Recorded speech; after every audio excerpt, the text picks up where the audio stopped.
Halo semuanya, selamat datang lagi di channel saya Keva Sevander. Lama nggak jumpa, dan kali ini kita kembali lagi di segmen bedah saham. Tapi kali ini saya mau bikin satu hal yang spesial dan yang baru, yaitu saya mau bikin segmen namanya bedah saham underdog. Kenapa underdog? Karena saham-saham yang mau saya bahas ini saham-saham yang biasanya nggak terlalu terkenal, nggak dibicarain banyak orang, dan jumlah pemegang sahamnya juga cuma sedikit. Saya mau cari yang kurang lebih sekitar 5 ribuan atau ke bawah. Nah, di episode pertama ini saya akan ngebahas saham Bayu Buana. Pemegang sahamnya kurang dari 1.500-an doang. Tapi sebenarnya perusahaan ini punya kinerja fundamental yang juga cukup menarik. Di video ini saya akan memaparkan 6 hal menarik tentang Bayu Buana dan ada tambahan 2 poin menarik lagi yang akan teman-teman bisa tonton secara eksklusif ketika teman-teman bergabung ke YouTube membership saya. Nah, dari poin-poin ini sebenarnya setiap poin itu punya kesinambungannya, teman-teman. Ya, jadi pastikan teman-teman nonton videonya dari awal hingga habis supaya teman-teman dapat gambaran keseluruhan tentang Bayu Buana ini. Oke? So, tanpa berlama-lama lagi, yuk langsung aja kita mulai ke pembahasannya. Oke, sebelum kita masuk ke story fundamentalnya, saya mau kasih lihat ke teman-teman terlebih dahulu tentang pergerakan harga sahamnya, karena sebenarnya secara jangka panjang ya, harga saham Bayu ini cukup menarik. Dari tahun 2005 hingga sekarang sahamnya udah naik berkali-kali lipat. Ya mungkin teman-teman sering melihat kantornya Bayu Buana ya, karena ini kan travel agent dan teman-teman mungkin cukup familiar. Tapi sahamnya mungkin teman-teman nggak gitu familiar dan ternyata harga sahamnya juga lumayan bagus ya kalau kita lihat secara jangka panjang. Oh iya, sebagai catatan, karena ya ini kan peminatnya juga nggak terlalu banyak terhadap sahamnya, jadi saham ini memang agak kurang liquid. Tapi sekali lagi punya story fundamental yang menarik. So, yuk kita masuk ke story fundamentalnya. Nah, poin yang pertama saya mau ngangkat dari bagaimana perusahaan ini bisa bertahan di tengah kondisi pandemi. Kita pertama-tama mau lihat dari segi revenue-nya. Kalau teman-teman lihat dari tahun 2018 hingga 2019, sebenarnya perusahaan ini bisa konsisten naik ya. Meskipun agak flat tahun 2012 sampai 16 nih, tapi setelah itu mulai pelan-pelan naik. Hingga tiba-tiba saat jaya-jayanya di tahun 2019, perusahaan ini mengalami, bukan perusahaan ini doang ya, tapi semua perusahaan mengalami ya harus berjibaku dengan yang namanya pandemi COVID-19. Sehingga ya kita tahu pariwisata, traveling itu kan sulit banget. Dan ini perusahaan travel service. Ya sehingga tahun 2020-2021 memang revenue-nya tiba-tiba drop cukup parah. Bukan cukup ya, tapi sangat parah. Hingga akhirnya tahun 2022 saat pandemi sudah mulai melanda ya, situasi kita kalau keluar juga udah lebih enak, orang-orang juga udah mulai berpergian lagi. Nah, tahun 2022 pendapatannya mulai meningkat lagi. Nah, ini baru dari segi revenue. Bagaimana dengan net profit-nya? Nah, ini kalau teman-teman lihat, memang yang warna hijau ini sangat kecil sekali ya kalau teman-teman lihat. Karena margin dari bisnis ini memang cenderung agak kecil ya. Nah, kalau kita zoom ya, sebenarnya net profit-nya Bayu Buana ini sebenarnya punya tren yang boleh saya katakan lebih baik daripada revenue-nya ya. Karena tahun 2012 sampai 2019 sebenarnya lebih kelihatan progresif kenaikannya. Jadi perusahaan ini secara konsisten bisa menumbuhkan laba ketika tidak ada pandemi. But sekali lagi ketika pandemi, mereka sangat terkena dampaknya, orang-orang nggak ada lagi yang traveling. Tapi ini yang menarik, tahun 2020-2021 saat COVID gila-gilanya ya, dan nggak ada semua orang yang berpergian dengan bebas, perusahaan ini masih mencatatkan laba bersih yang positif. Seenggaknya nggak rugi, teman-teman. Baru kemudian di tahun 2022, perusahaan ini mulai bangkit lagi ketika ya pandemi udah lewat. Bener yang dikatakan orang-orang ya, ketika udah kita tertahan ya, berjibaku, WFH, ya kita isolasi, lockdown di rumah, rasanya kita pingin banget keluar. Dan ini tercermin juga dari laporan keuangannya Bayu sebagai travel agent yang tiba-tiba tahun 2022 saat udah mulai bebas, kinerjanya mulai pulih lagi. Nah, untuk poin berikutnya saya mau ngebahas tentang karakter dari setiap bisnis segmennya ya, karena Bayu Buana ini sebagai travel agent sebenarnya dia mendapatkan pendapatan dari berbagai macam segmen. Yang pertama ada dari tiketing ya, kebanyakan ini untuk pesawat, kemudian ada dari tour, ada juga untuk hotel, ada untuk dokumen seperti pembuatan visa, paspor dan juga yang lain-lain. Nah, di sini saya mau nunjukin pertama-tama itu dari segi porsi kontribusi pendapatannya. Ya, kalau teman-teman lihat, sekitar 67% atau yang paling besar itu datangnya dari tiket ya, tiket pesawat. Nah, mungkin teman-teman bertanya-tanya, kayaknya saya udah shifting deh, saya nggak lagi beli lewat travel agent untuk tiket. Kemungkinan besar saya lewat aplikasi penyedia ya yang jual-jual tiket itulah ya, yang warna biru biasanya. Nah, tapi teman-teman harus ingat teman-teman, bahwa yang dilayani oleh Bayu Buana nggak cuma retail. Nggak cuma buat kita yang tiba-tiba jalan-jalan ke mall, lihat counternya Bayu Buana terus kita beli tiketnya di situ. Enggak. Tapi sebenarnya pelanggan-pelanggan dari Bayu Buana itu juga bisa datang dari korporat, dari perkantoran. Dan biasanya kalau yang office-office, kantor, itu mereka pasti punya rekanan travel agent. Ya, untuk misalnya ada tour untuk karyawannya, ada penerbangan untuk bos-bosnya. Nah, itu biasa mereka office itu kerjasama langsung dengan travel agent.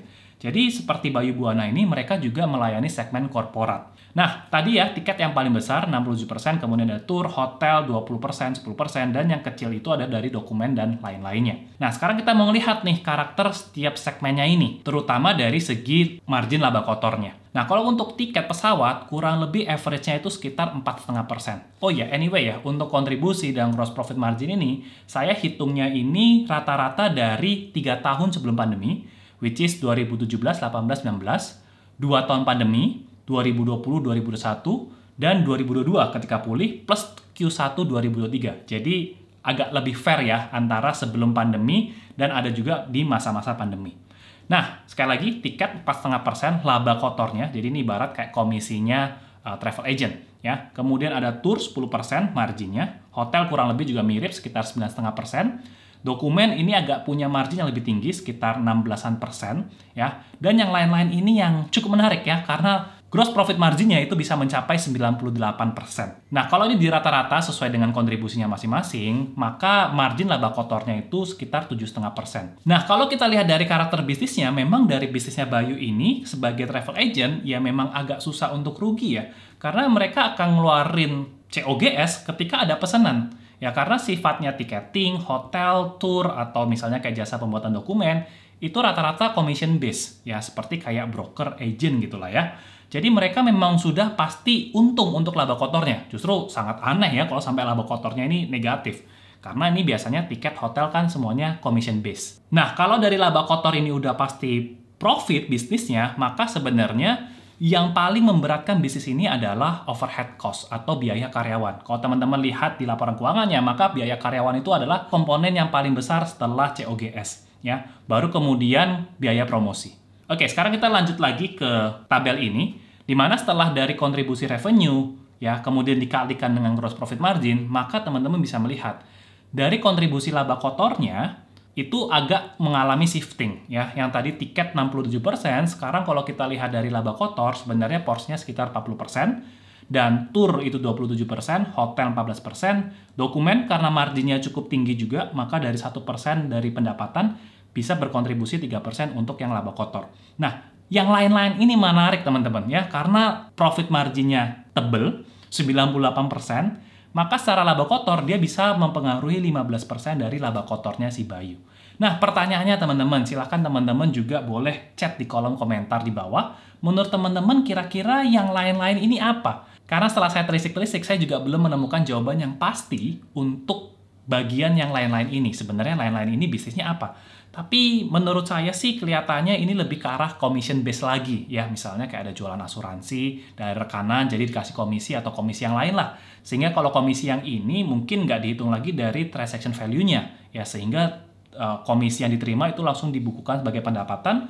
Dan karena komisi tidak ada COGS-nya, maka sebagian besar bisa langsung masuk ke laba kotor. Ya, itu dugaan saya teman-teman dari komisi lain-lainnya. Bisa dari komisi perjalanan, komisi asuransi, dan sebagainya. Tapi kalau teman-teman punya pandangan lain, feel free untuk teman-teman kasih jawaban kalian di kolom komentar di bawah. Oke? So, yuk kita lanjut lagi ke poin yang nomor 3. Di poin yang ketiga, saya mau ngebahas dari segi seasonality-nya. Karena Bayu Buana ini punya seasonality-nya ternyata. Ya, dan di seasonality ini punya story turnaround-nya. Nah, yuk kita lihat. Pertama saya mau nunjukin bagaimana revenue dari Bayu Buana ini per kuartal, ya. Kalau teman-teman lihat di sini, teman-teman bisa langsung dapat gambaran nih. Kayaknya teman-teman bisa langsung nebak, ya. Kita lihat di kuartal 1 itu selalu pendapatan yang paling rendah, ya. Berikutnya baru Q2, Q3, Q4 itu mulai makin naik. Oke? Sebenarnya jawabannya sangat simpel. Kenapa? Karena ya Q1 kita jarang liburan, teman-teman. Nggak ada liburan panjang. Kemudian kita masuk ke Q2, Q3, di mana ada libur lebaran, libur anak sekolah. Biasa liburan panjang itu ada di Q2, Q3.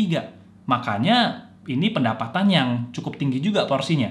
Dan di Q4, ya kita tahu ada libur tahun baru, ya biasanya juga ada kantor ngadain meeting di luar dan segala macam, ya bonding untuk karyawan-karyawannya itu kebanyakan di akhir tahun biasanya. Nah, maka mungkin nggak cuma Bayu Buana ya, semua yang sifatnya tour atau traveling, maka Q1 paling rendah diikuti Q2, Q3, Q4. Ya, itu seasonality dari bisnis pariwisata. Nah, berikutnya kita juga bisa melihat seasonality dari net profitnya, kurang lebih trennya mirip, di mana Q1 ini paling kecil. Ya, rata-rata di bawah 20% kontribusinya untuk net profit sebelum pandemi. Nah, again, saya nggak ngelihat pas pandemi, karena ya pas pandemi kan ceritanya beda banget ya. Dan sekarang kita mau ngelihat nih, bagaimana sih bisnis pariwisata sebelum pandemi atau saat kondisinya itu normal-normal aja. Dan maka jawabannya kurang lebih seperti ini, di mana Q1 tadi kontribusinya paling kecil. Untuk net profit nggak nyampe 20% untuk kontribusi Q1, bahkan bisa lebih rendah daripada 20%. Ya, baru Q2, Q3, Q4 itu makin besar kontribusinya. Bahkan yang paling besar itu selalu ada di Q4. Kita mundur sedikit nih ke tabel atau ke grafik net profit. Nah, saat video ini dibuat, Bayu udah mengeluarkan laporan keuangan yang kuartal 1 2023. Dan laba bersihnya untuk kuartal 1 2023 itu sebesar 16 miliar. 16 miliar ini menurut saya sangat besar, teman-teman. Dan ini juga udah lompat ya, jump yang cukup tinggi dibandingkan periode Q1 2022. Nah, kenapa saya bilang 16 miliar ini tinggi? Karena baik lagi ke grafik yang sebelumnya, teman-teman bisa lihat kontribusi net profit pada saat normal, ya, untuk Q1 tuh nggak pernah lebih dari 20%, bahkan di bawahnya. Maka anggap aja 16 miliar ini mewakili 20%, ya, estimasi pendapatan tahun 2023. Maka pendapatan tahun 2023 itu bisa jump in sampai 80 miliar, ya. Kalau kita berasumsi 16 miliar ini setara 20% pendapatan selama setahun. Oke? Maka kita bisa mengestimasikan, ya, bahwa laba bersih dari Bayu ini bisa lompat cukup signifikan sepanjang tahun 2023 ini, teman-teman. Ya, belum lagi, tadi kita udah belajar bahwa Q2, Q3, Q4 itu biasa kayak anak tangga, makin lama makin naik dari segi pendapatan dan net profitnya. Dan ya, kalau kita lihat ya ke Instagram Story, ke postingan teman-teman, kayaknya udah mulai banyak lah yang traveling. Ya, jadi traveling memang secara kasat mata, observasi, kita bisa lihat atau kita bahkan merasakan bahwa sektor pariwisata udah mulai pulih lagi, kita sudah pingin traveling terus.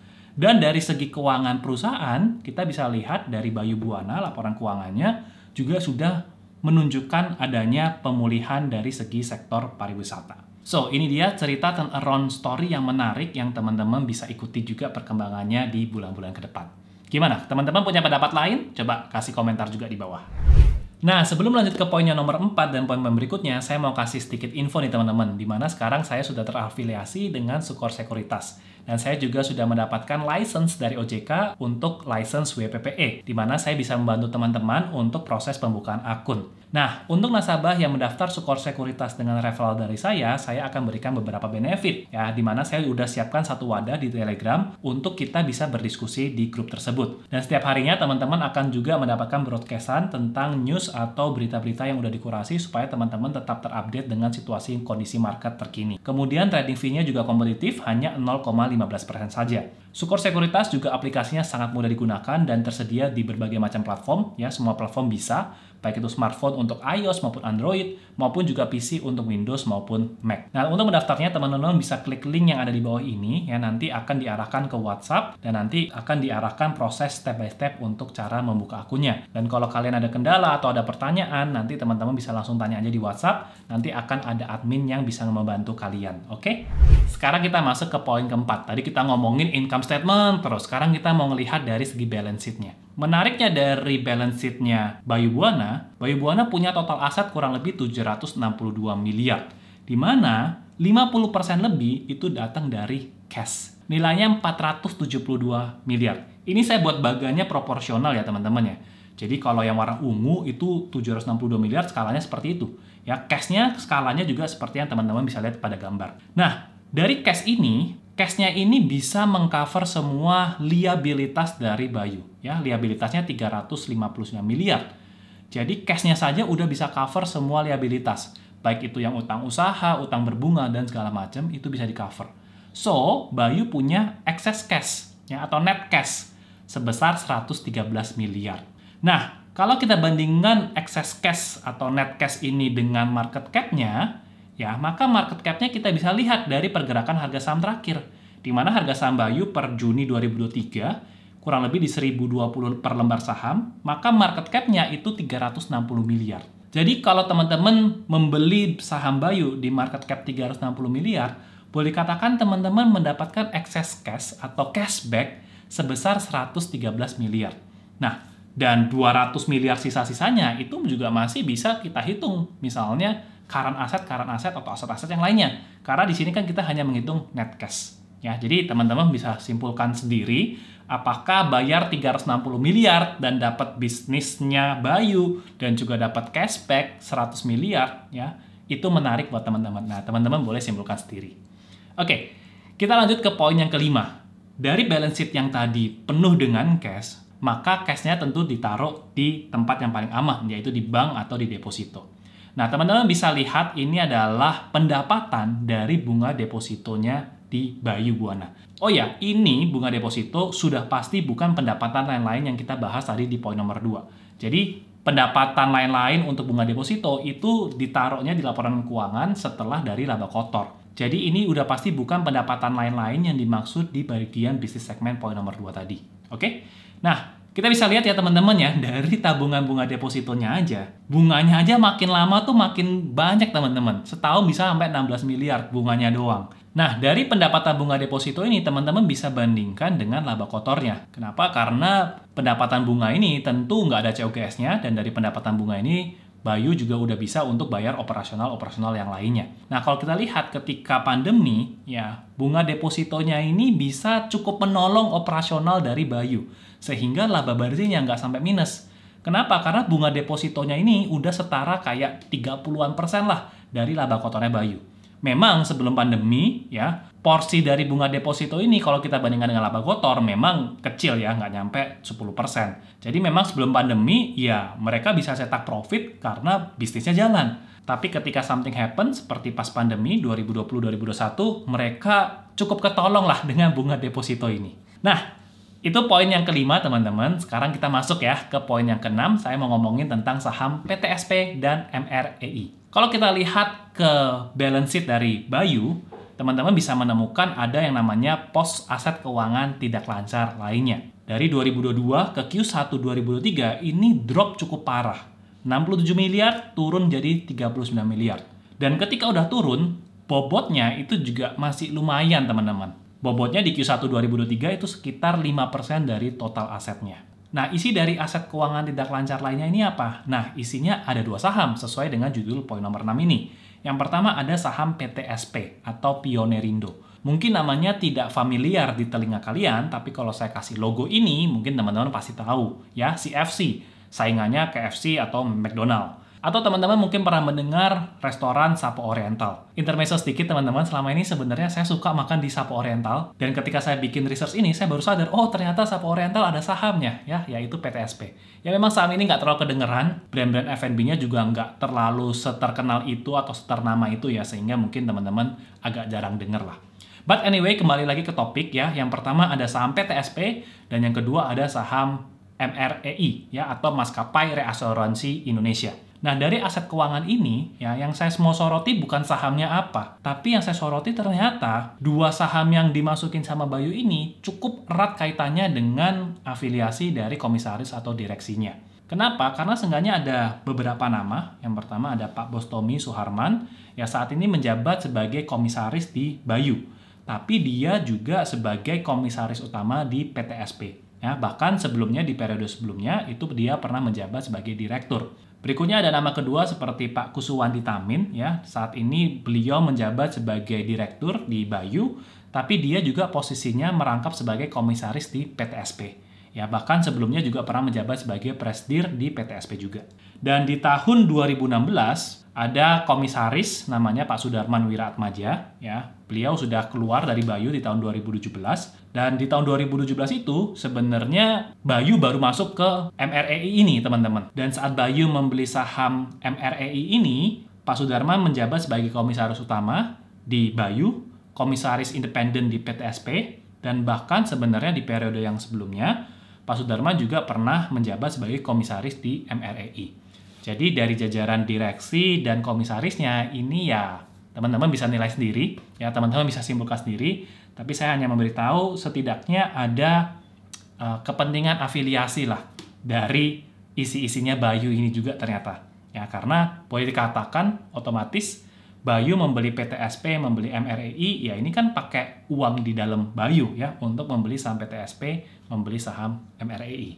Oke, kita lihat detail dari pembelian sahamnya. Pertama, untuk PTSP, Bayu memiliki porsi kepemilikan di PTSP sebesar 8,9%. Dan sebenarnya tahun pembeliannya itu memang udah lama banget ya, sebelum tahun 2011, dengan menggelontorkan modal kurang lebih 9,8 miliar.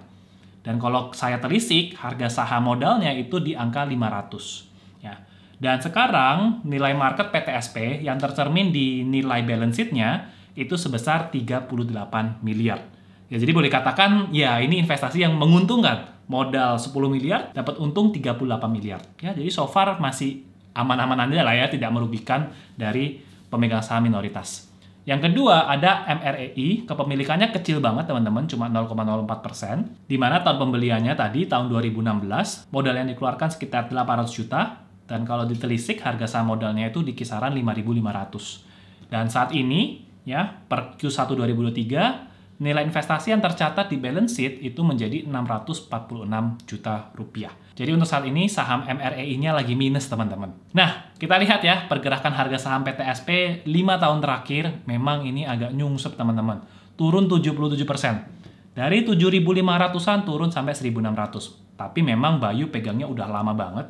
Saya nggak ketemu kapan tahun pastinya, tapi tadi ya sebelum tahun 2011. Jadi udah lebih dari 10 tahun pegang saham ini, tapi masih untung ya. Tapi kalau lihat 5 tahun terakhir memang sahamnya turun. Tapi kalau kita lihat jangka panjang, memang saham ini sempat mengalami uptrend yang bagus sejak tahun 2011 hingga tahun 2015-an. Dan berikutnya saham yang kedua tadi MREI, 5 tahun terakhir juga tidak perform, teman-teman, minus 66%. Tapi kalau kita lihat jangka panjang, memang sejak tahun 2000 hingga tahun 2016 sahamnya mengalami kenaikan yang cukup luar biasa juga ya, udah naik berkali-kali lipat juga.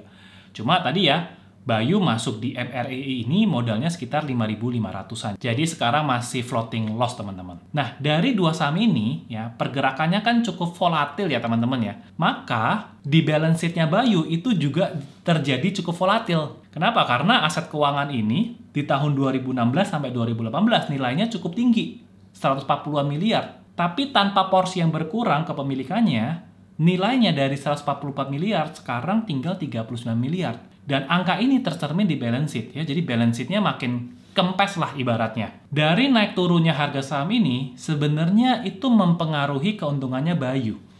Cuma inilah yang teman-teman juga bisa jadi pembelajaran ya. Untuk di Bayu, naik turunnya harga saham yang dia invest itu tadi mempengaruhi balance sheet. Kedua, mempengaruhi pendapatan komprehensif lainnya.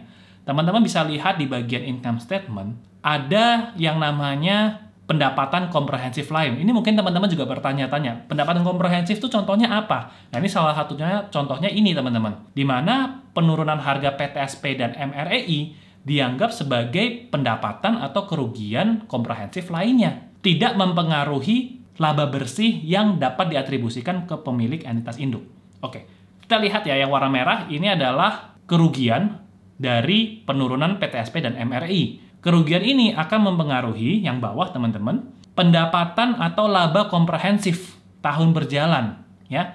Jadi kalau penurunan ini dihitung ke income statement-nya Bayu, maka sebenarnya Bayu tahun 2022 itu minus 30 miliar, teman-teman. Kenapa? Karena ya harga sahamnya PTSP dan MREI ini lagi turun. Kalau ini diakui sebagai laba bersih, maka ini minus, teman-teman. Ya, minus 30 miliar.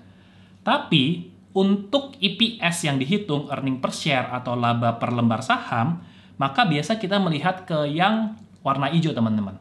Laba periode berjalan yang dapat diatribusikan kepada pemilik entitas induk. Dari tadi yang kita bahas net profit, ya, yang tidak rugi sama sekali ketika pandemi, itu yang kita ambil adalah bagian yang ini. Dimana biasanya kalau kita analisa saham yang lainnya, kita juga selalu mengambil angka dari pos ini. Ya, laba berjalan yang dapat diatribusikan ke pemilik entitas induk. Kita tidak pernah ngambil yang pendapatan komprehensif. Nah, makanya waktu kita menghitung laba per saham atau EPS, kita selalu menggunakan yang laba berjalan yang dapat diatribusikan ke pemilik entitas induk. Oke? Jadi EPS yang ada di laporan keuangan atau di aplikasi-aplikasi Sekros lainnya, itu selalu yang warna hijau, teman-teman, bukan dari pendapatan komprehensif. Nah, semoga dari penjelasan ini teman-teman nggak cuma sekedar belajar tentang saham Bayu, tapi teman-teman dapat ilmu analisa fundamental yang lainnya nih, tentang pendapatan atau laba komprehensif yang lainnya. Nah, itu tadi dia 6 hal menarik tentang saham Bayu. Sebenarnya saya masih punya 2 poin menarik lagi. Yang pertama tentang kebijakan dividennya, Dan yang kedua tentang valuasinya. Saya punya perhitungan valuasi untuk saham Bayu Buwana ini. Dan 2 poin ini saya akan bagikan secara eksklusif kepada YouTube membership saya. Kalau teman-teman tertarik untuk mengetahuinya, teman-teman bisa join aja langsung ke YouTube membership saya. So, sampai di sini dulu aja videonya. Kalau teman-teman punya pandangan lain atau punya komentar, punya pertanyaan, feel free untuk kasih komentar kalian di kolom komen di bawah. Oke? So, sampai di sini dulu aja videonya. Terima kasih sudah menonton. Kita jumpa lagi ya di video-video bedah saham yang berikutnya. See you in the next video.